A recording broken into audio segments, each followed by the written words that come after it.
¿Cómo están ustedes? Bienvenidos a un nuevo capítulo de Hablemos de Justicia. Esta invitación que realiza el canal de televisión del Poder Judicial para, como el nombre lo dice, hablar durante 30 minutos sobre temas de interés ciudadanos que tienen una verdad, un impacto y una realidad también en la Administración de Justicia. Este programa se hace directamente desde el Salón de Honor de la Corte Suprema. Durante esta jornada analizaremos la temática de los niños en los tribunales de justicia y quiero partir presentando a los integrantes de esta conversación. Carolina Benavides, jueza presidenta del Segundo Juzgado de Familia de Santiago. Muchas gracias por estar acá. Gracias por la invitación. Francisco Estrada, abogado, experto en Derecho de Familia, académico y también exdirector del Servicio Nacional de Menores. Gracias, Francisco. Gracias a usted. Por último, Nora Rosati, jueza del Segundo Tribunal Oral en lo Penal de Santiago. Gracias también por estar aquí. Hablemos de Justicia parte con una nota introductoria y luego iniciamos este programa. La Convención Internacional de los Derechos del Niño establece como principios rectores el interés superior de los niños, niñas y adolescentes, junto con su intimidad, el derecho a ser oídos y su dignidad. Ojalá nunca un niño tuviera que pisar un tribunal. Esa es la opinión generalizada entre todos los intervinientes que participan en los procesos judiciales. En los últimos años, los esfuerzos por priorizar este interés se han concretado con la implementación de espacios de espera amigables, salas GESEL en los tribunales de familia y salas especiales para la declaración de menores en el Segundo Tribunal Oral de Santiago, la cual es utilizada por otros tribunales. Durante el 2014 se han creado salas en La Serena, Concepción, Los Ángeles, Puerto Montt y el Sexto Tribunal Oral de Santiago, y durante este 2015 se espera seguir replicando en otros lugares del país. Creo que es bueno porque así a los niños no lo exponen tanto. Sería bueno que estuvieran en la mejor condición. Me parece súper bien. Pero los jueces también se han capacitado. A fines del 2014 se lanzó una guía de abordaje dirigido a los magistrados de familia para introducir en su labor estrategias de sensibilización y respeto a los derechos de la infancia y adolescencia. Actualmente se está trabajando en la elaboración de una guía para el tratamiento de niños, niñas y adolescentes en juicio oral. ¿Cuáles son los desafíos futuros? ¿Cuáles son los desafíos futuros? Dejaba la pregunta en la nota introductoria. Antes que todo, quiero preguntarle a Francisco, ¿cuál es el estado, cuál es el escenario actual de los derechos de los niños y niños y adolescentes que participan en alguna causa en tribunales de justicia? Mira, creo que este es un minuto muy interesante a conversar de ese tema. Pese a que hay una debilidad normativa muy grave en nuestro país, tenemos 25 años de la Convención de Derechos del Niño y nuestro país carece de una ley de protección integral de derechos que aterrice el catálogo de derechos de la Convención en nuestro marco normativo. Hay una serie de esfuerzos que me parece a mí que van en la dirección correcta. Entre ellos, el más destacado, el que estamos hoy día hablando y del cual las juezas aquí presentes son parte. Sin embargo, creo yo que tanto el legislativo como el ejecutivo están al debe, efectivamente, en la formulación de una legislación que dé cuenta de un Estado que se toma en serio los derechos del niño a la altura del 2015, ¿no? Repito, tenemos ley penal juvenil, no tenemos ley de protección integral de derechos del niño. En un mes más, el Comité de Derechos del Niño va a escuchar el informe que Chile le va a presentar del estado actual y me parece que uno de los temas que le va a reprochar es justamente este déficit normativo. Usted hablaba del déficit o de estar al debe del Ejecutivo y el Legislativo. El Poder Judicial, al parecer, está haciendo algo al respecto. Quiero partir por el área penal y preguntarle a la magistrada Rosati si nos puede explicar el funcionamiento y el objetivo de esta sala especial para testimonios de niñas y niños adolescentes en juicios orales. Mira, lo primero que habría que decir es que es una medida que yo siempre la explico como una medida parche, porque efectivamente estamos al debe desde el punto de vista normativo y si bien todos queremos que los niños no pasen por tribunales y nos gustaría tener un sistema distinto como en otros países donde son atendidos en otras partes, entrevistados en otros lugares, de otra forma, mientras eso no sea así, la realidad es que los niños sí pasan a tribunales, sí vienen a tribunales y sí, por lo menos en materia penal, es necesario que así sea. Entonces pasamos al parche, ¿no? Al parche curita para la herida, sí, que en este caso es cómo lo hacemos. Y así surgió este proyecto hace por lo menos unos 2 o 3 años atrás, que conjuga, no te voy a hablar de todo el proceso porque esto partió así como prácticamente como que queremos una pieza rosada con Disney, que es lo que uno siempre relaciona, ¿no? Con bonitos Disney, a llegar a un asunto, a una proposición mucho más seria y más acertada, que es la generación de un espacio neutro como el living de una casa, sin nada que dé cuenta ni de una determinada edad, ni de un determinado sexo en relación a un niño, pero que sí genere un espacio de confianza con 2 sillones en donde el niño es atendido por lo que se propone, por un solo juez de los 3 en materia penal, y que por lo tanto es el que le hace las preguntas que le entregan los intervinientes. Ese juez está como tú con un sonopronte conectado a la sala de audiencia en donde están el fiscal, el defensor, los otros jueces del tribunal, y por lo tanto, de acuerdo a nuestra normativa penal, como nosotros los jueces no podemos hacer las preguntas, las hacen el fiscal y el defensor, pero las hacen a través del juez. Entonces el juez que está frente al niño escucha las preguntas y se las traspasa. Pero este espacio que yo te digo, en donde la gracia es el aislamiento total, o sea, el niño no ve ni escucha a nadie que no sea la persona que tiene al frente, con la que se conecta para poder hacer una conversación, en el contexto que se trata, ¿no? En realidad esto fue generado para delitos sexuales, en materia penal, o sea, lo crudo de lo crudo, digamos. Además, la segunda pata de esta mesa dice relación ya no solo con una cuestión física o material, sino que también con la capacitación necesaria de los jueces.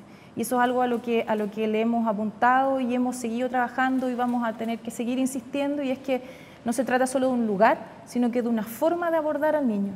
Y desde ese punto de vista, la forma de abordarlo es algo que nos tienen que enseñar otras personas, que son los psicólogos en el fondo. Y trabajamos con una psicóloga que capacita a los tribunales para una forma de abordaje y un tipo de toma de declaración muy específica, muy particular, y que de alguna forma libera al niño de una buena parte de la tensión que genera una revictimización.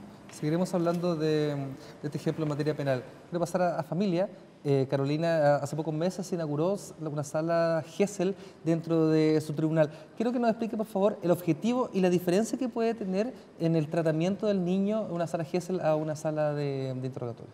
A ver, yo creo que la idea medular es la misma en todas las áreas y en todos los procesos o situaciones en que un niño se vea involucrado a nivel administrativo judicial. Y en específico a nivel judicial, lo que se pretende es crear precisamente un espacio adecuado para que el niño pueda ejercer su derecho a ser oído y a expresar libremente sus opiniones, como consagración de un derecho mucho más amplio, que es el derecho a la participación, a ser parte de las decisiones que se están tomando a su respecto. Los tribunales de familia tenemos dentro de nuestra competencia las medidas de protección, donde se pretende aplicar respecto de los niños medidas de protección precisamente para restablecer los derechos que se han vulnerado a su respecto. Y claramente es importante saber la percepción del niño, del conflicto en el que está inmerso, cuál es su sentimiento frente a la situación que está viviendo, qué es lo que opina frente al actuar de sus padres o los adultos que lo tienen a su cargo, y también qué es lo que pretende con la decisión judicial que se va a tomar y que lo va claramente a involucrar.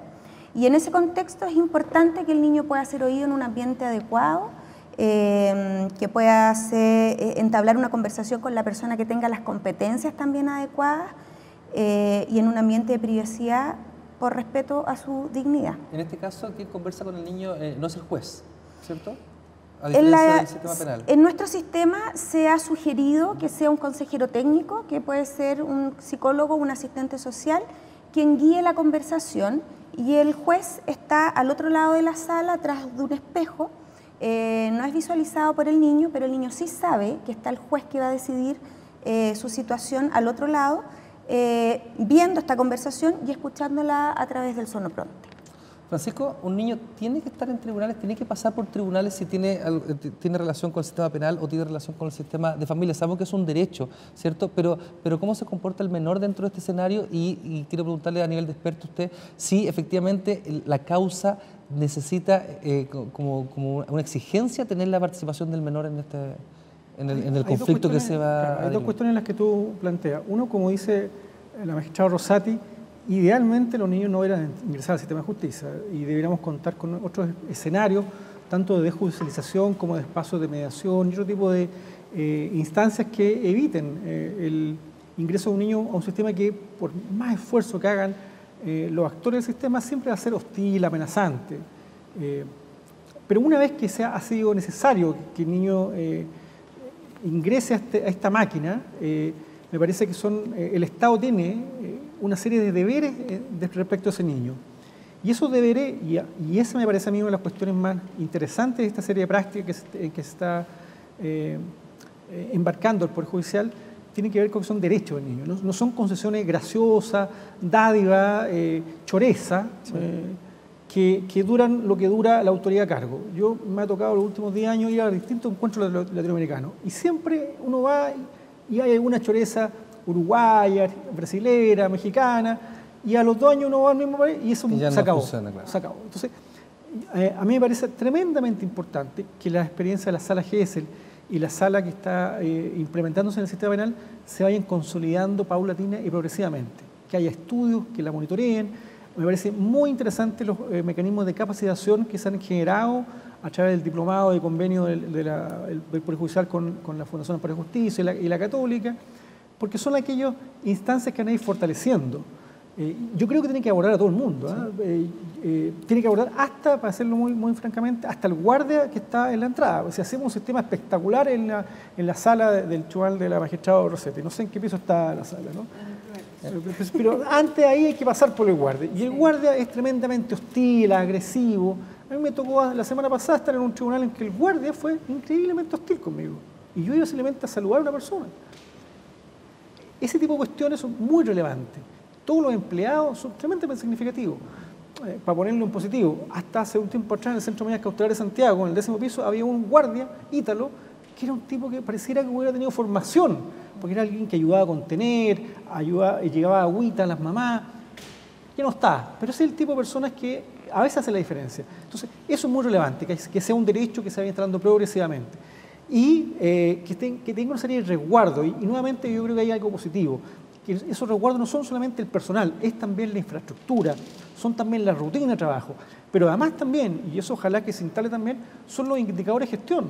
Un juez de familia, un juez penal que se dedica a esto, tiene que también esto ser considerado. No puede ser que los indicadores de gestión, las metas de gestión vayan por un lado y este tipo de prácticas vaya por otro, porque si no estamos desincentivando este tipo de comportamientos que a mí me parece son tremendamente valiosos.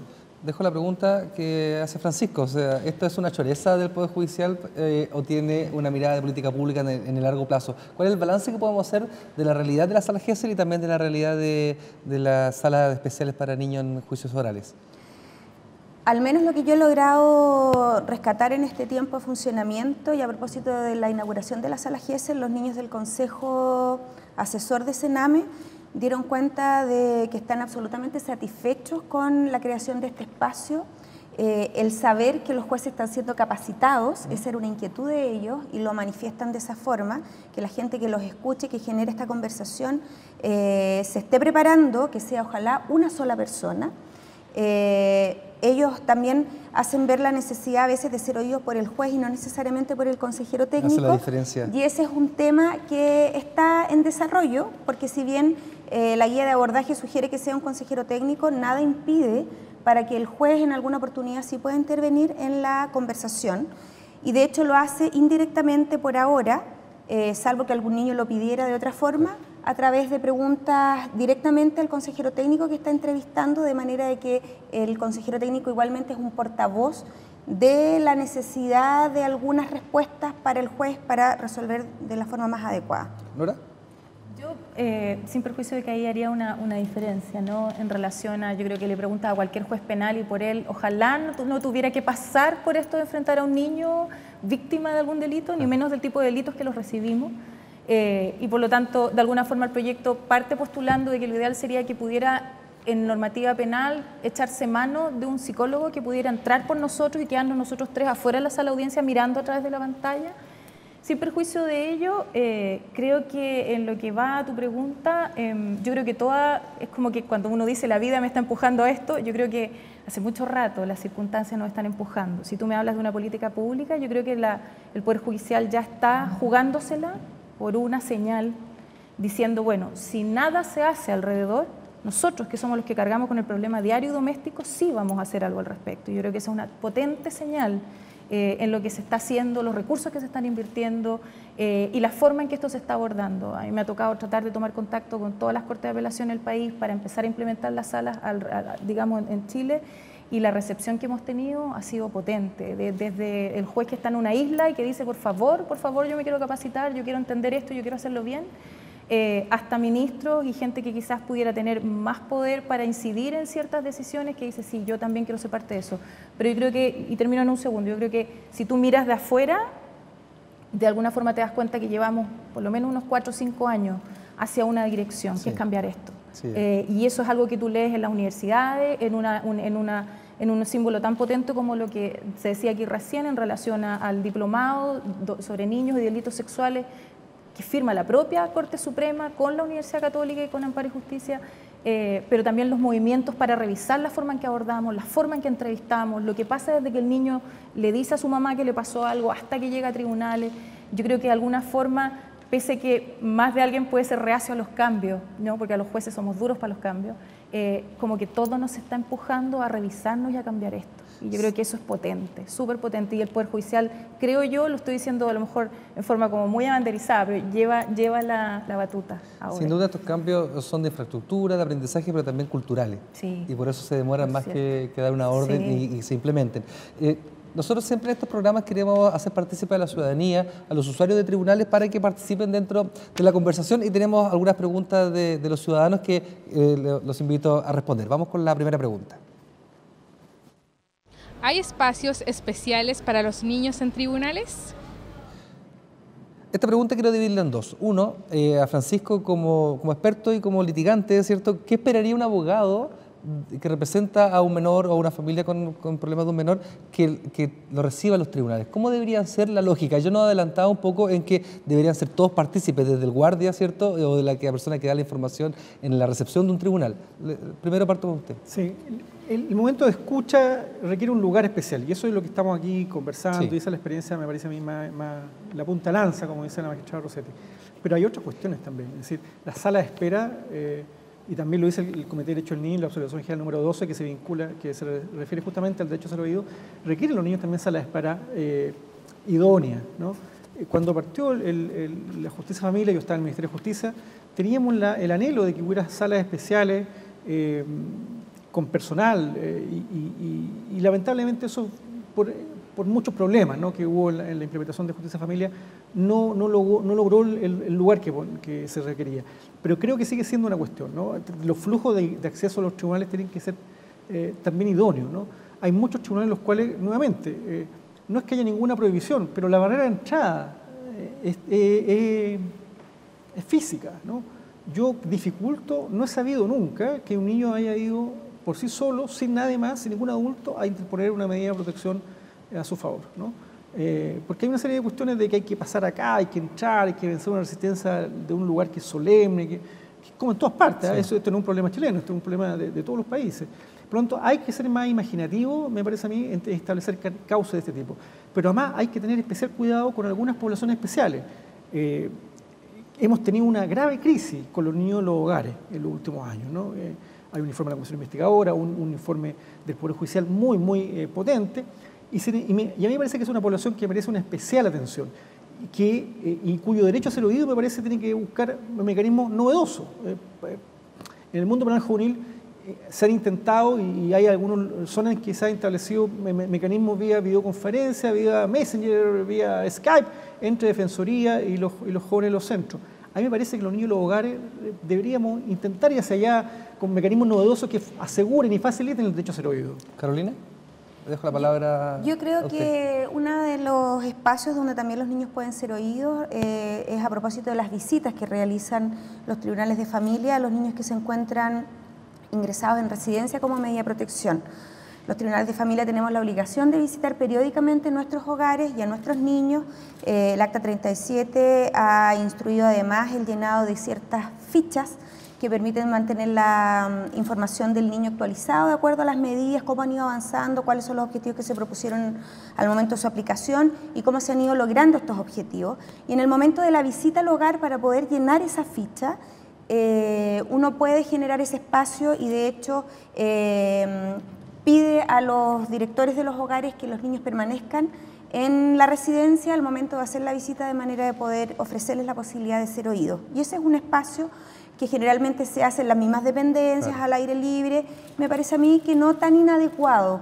Es importante que el juez sí tenga la disposición de ir con el tiempo necesario y generar este espacio. Es más simbólico que físico a nivel de infraestructura, o sea, que el juez acoja y dé el espacio para que sea. Es que también es una de las reclamaciones que hacen los niños del Consejo.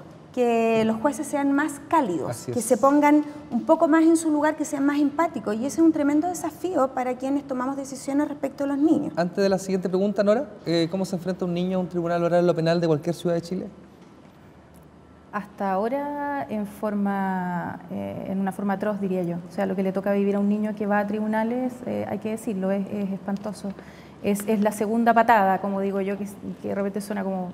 la primera fue lo que le pasó y la segunda es lo que viene al enfrentarnos a los jueces. En ese sentido hay un problema que tenemos los penales y es que no podemos ser excesivamente empáticos, hay que ser imparciales y por lo tanto el tratar de que la forma de abordaje permita proteger al niño debe pasar también por una cuestión de imparcialidad y de no vulnerar los derechos de los intervinientes forzosos que tenemos nosotros, que es el Ministerio Público y la Defensoría. Por lo tanto, la situación del penal es distinta a la de familia y es más compleja. Y por lo tanto, el armar un lugar para que los niños declaren, que es lo que le contesto a la señora, que estamos trabajando para ello y que lo hemos logrado en algunos lugares y ojalá lo tengan muchos más, pasa mucho por lo que decían acá. O sea, en el fondo es un tema también de capacitarnos todos, de no tener miedo a aprender ciertas cosas que debemos manejar para ver qué esperar. Y de alguna forma entender un poco más de la fenomenología de ciertos delitos para poder entender cómo enfrentar a los niños y un poco de psicología también en relación a las metodologías de entrevista. Y eso yo creo que es tan o más arduo que conseguir espacios, porque eso viene de adentro, ¿no? Y eso los jueces tenemos que ponerle el corazón sobre la mesa y decir necesitamos entender esto. Absolutamente. Los invito a escuchar la siguiente pregunta, por favor. ¿Se puede evitar que un niño tenga que ir a declarar a un tribunal? También quiero separarlo en temas procedimentales y legales del código y también en temas de comportamiento, Francisco. ¿Puede evitarse que un niño vaya a un tribunal? Sí, desde la técnica de la teoría del caso. Por supuesto, debiéramos hacer esfuerzo en ese sentido, ¿no? Pero ahí también, ya que la magistratura ha hecho una mirada autocrítica, también los abogados litigantes tienen que ser mucho más capaces de sumergirse en esta nueva mirada, ¿no? Desde el mundo de los derechos del niño uno tiende a apuntar al Estado, ¿no? A los déficits del Ejecutivo, del Parlamento, de los tribunales, pero también la sociedad civil está muy al debe en ese sentido, me parece a mí, ¿no? Yo soy capacitador de muchas ONG y este tema del derecho a ser oído es también un punto en el cual las mismas ONG están al debe, las ONG que trabajan en infancia y también los abogados. Hoy día está una de las modas, ¿no? En Estados Unidos son el divorcio colaborativo. Como sabemos que el divorcio es tan destructivo, hay un grupo de abogados que busca no llegar a tribunales y hacer una serie de negociaciones frente a veces terceros imparciales que vayan ayudando. Yo creo que tenemos que ser más imaginativos también los abogados para respetar ese derecho y tener algunos estándares. La ABA, el Colegio de Abogados gringo en materia de derechos de los niños, tiene algunos estándares para sus abogados, no para los otros. Esto es lo que vamos a hacer nosotros para respetar los derechos de los niños. En mi ejercicio me parece a mí que una práctica que uno tiene que buscar siempre es que los niños, así como hay que intentar que no lleguen a los tribunales, tampoco que vayan a la oficina del abogado. Yo tendré que ir a la casa de ellos, a tomar un juguito, le digo a mis clientes, y ahí voy a conversar en un entorno que sea el menos intrusivo para él, en el fondo, y jugando a veces Minecraft con uno de ellos, yo voy a tener toda la información que necesito yo para mí armar mi teoría del caso.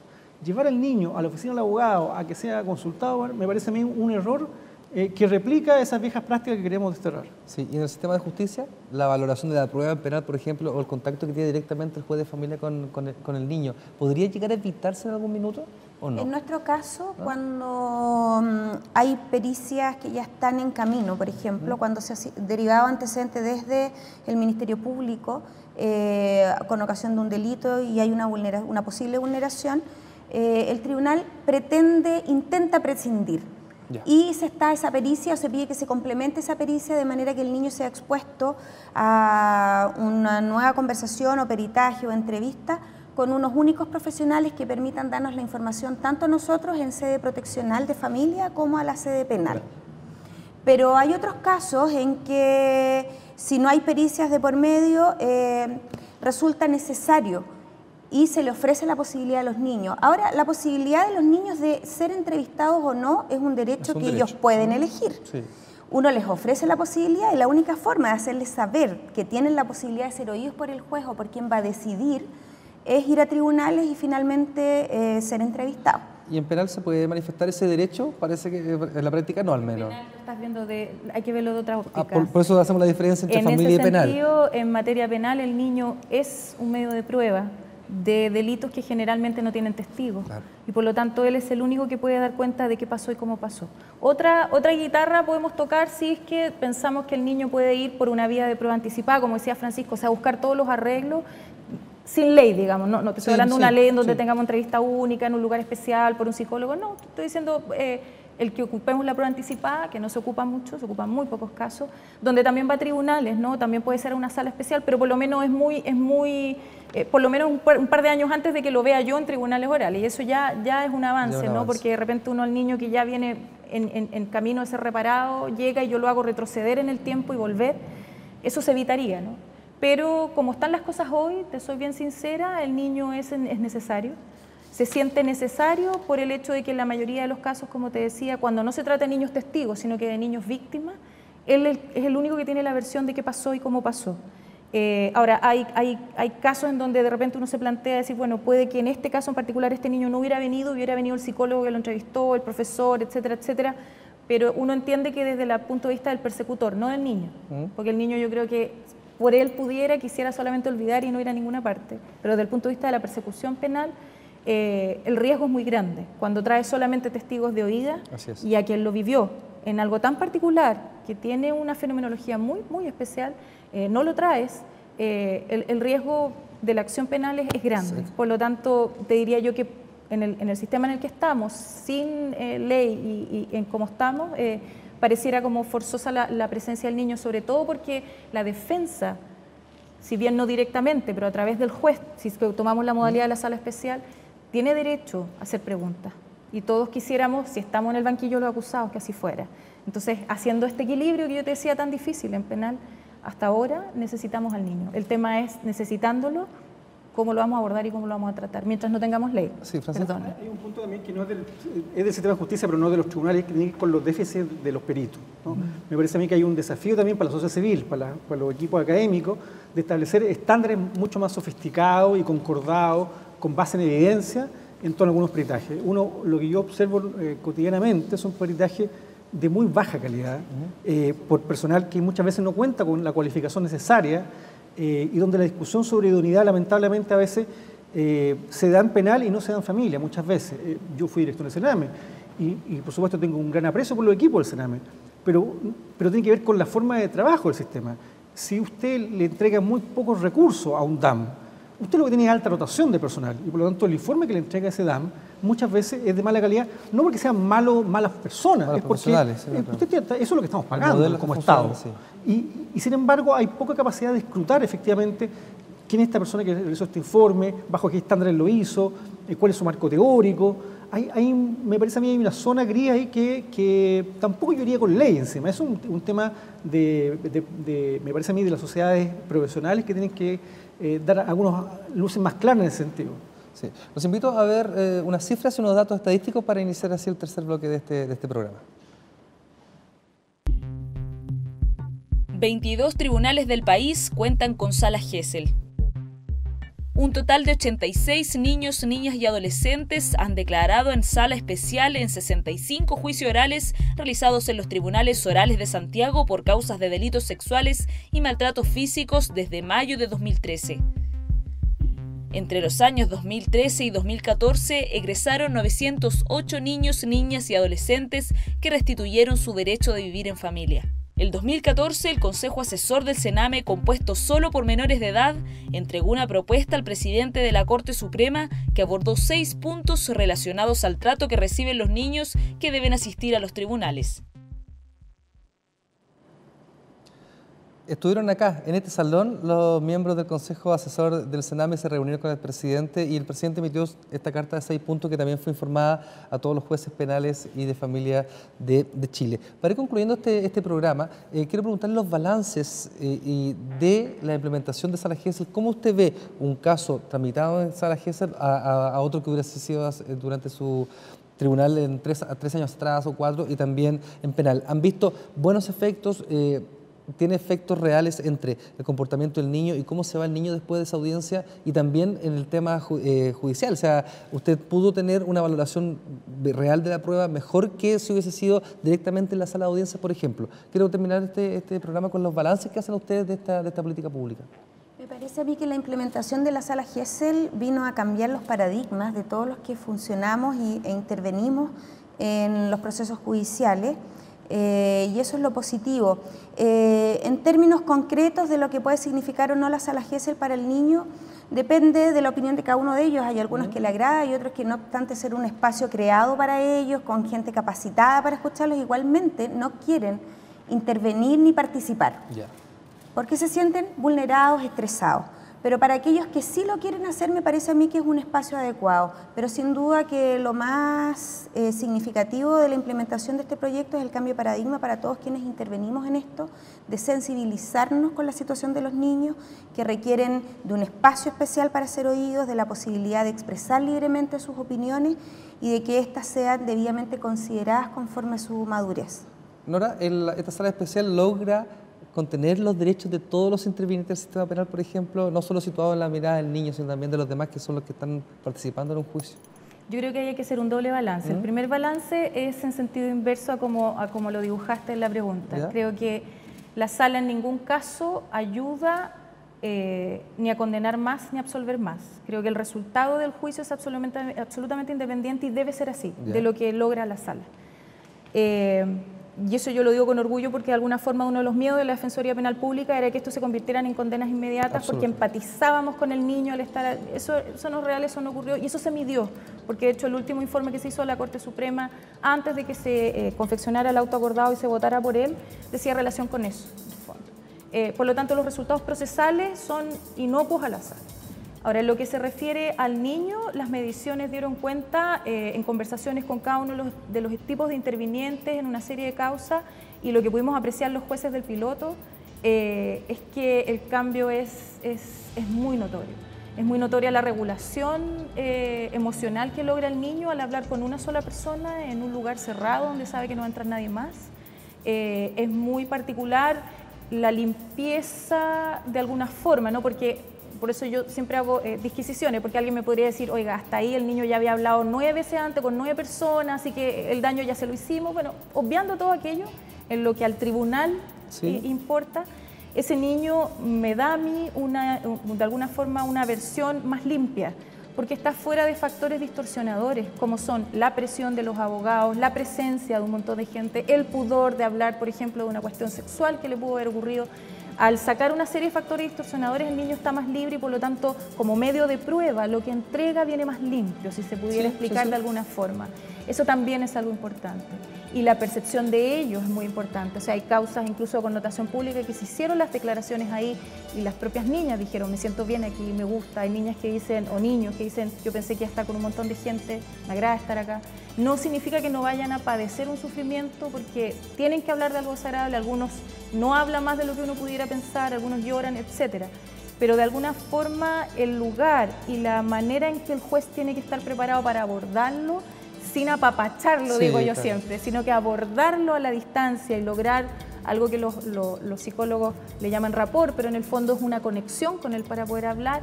No es mágico, pero sí marca un cambio desde la perspectiva de ellos. Y fíjate que un cambio en la perspectiva de los intervinientes, porque desde que trabajamos en esto, de alguna forma los intervinientes también han estado sometiéndose ellos a capacitaciones extras para poder someterse a esto también, y además provoca un trabajo en equipo, al menos en penal, que tenemos que entrar de a 3, o sea, asumir el juicio de a 3, entra uno solo, un trabajo en equipo también muy particular en torno a contenidos que no son usuales entre los abogados, como es el tema de la psicología y la fenomenología. Absolutamente. Francisco, por último, el desafío post estos dos tipos de experiencia, ya este año 2015 se van a masificar en gran parte del país, por lo tanto, ¿cuáles son los desafíos que vienen para la justicia donde están involucrados menores? Sí, yo creo que hay que avanzar paso a paso, y eso significa sometiendo a un cierto escrutinio imparcial por alguna universidad, algún equipo académico, este tipo de experiencia. Siempre las miradas externas ayudan a ver lo que uno ha sido capaz de ver, a poner énfasis, a decir lo mismo que a veces uno internamente no tiene espacio para decir, y por lo tanto yo creo que es muy bueno que todo tipo de experiencias se sometan a ese tipo de ejercicio que a veces puede ser un poquito amenazante, pero que es tremendamente valioso a largo plazo, que se instale dentro de la estructura, me repito, a nivel de rutina, de autoacordado, de meta de gestión, y que se vaya derramando para el resto del sistema de justicia. La mirada que están teniendo los jueces penales tiene que también impregnar todo lo que es justicia juvenil, donde también hay un campo muy relevante con menores de edad, con adolescentes, y donde hay una cantidad de infracciones al derecho a ser oído también importante. Y en materia de familia, me parece a mí también hay otra serie de materias, cuestiones en las cuales el derecho al niño a ser oído es muy relevante que también se vaya considerando. Y además en la mirada que plantea el Comité de Derecho al Niño, que es una mirada de un proceso, no de un momento, que termina incluso con una devolución, que me parece a mí que yo he hecho mucho menos muchas veces. Yo he visto casos en los cuales juezas han hecho gran esfuerzo por escuchar al niño, pero el niño se fue y nadie le dijo que había pasado con eso, en el fondo, ¿no? O le dice una de las partes interesadas. Entonces me parece muy importante que el derecho al niño a ser oído se vaya impregnando en todo nuestro aparato judicial. Niños, niñas y adolescentes en tribunales. Este fue el tema de este capítulo de Hablemos de Justicia. Le quiero dar las gracias a los panelistas, a los invitados a esta conversación. Carolina Benavides, jueza presidenta del segundo juzgado de familia de Santiago. De San Miguel, perdón. Francisco Estrada, abogado, académico y también experto en Derecho de Familia. Y Nora Rosati, jueza del segundo Tribunal Oral de la Penal de Santiago. Muchas gracias a todos ustedes. Gracias a ustedes. Gracias a ti. Por mi parte me despido y nos reencontramos en un nuevo capítulo de Hablemos de Justicia. Hasta pronto.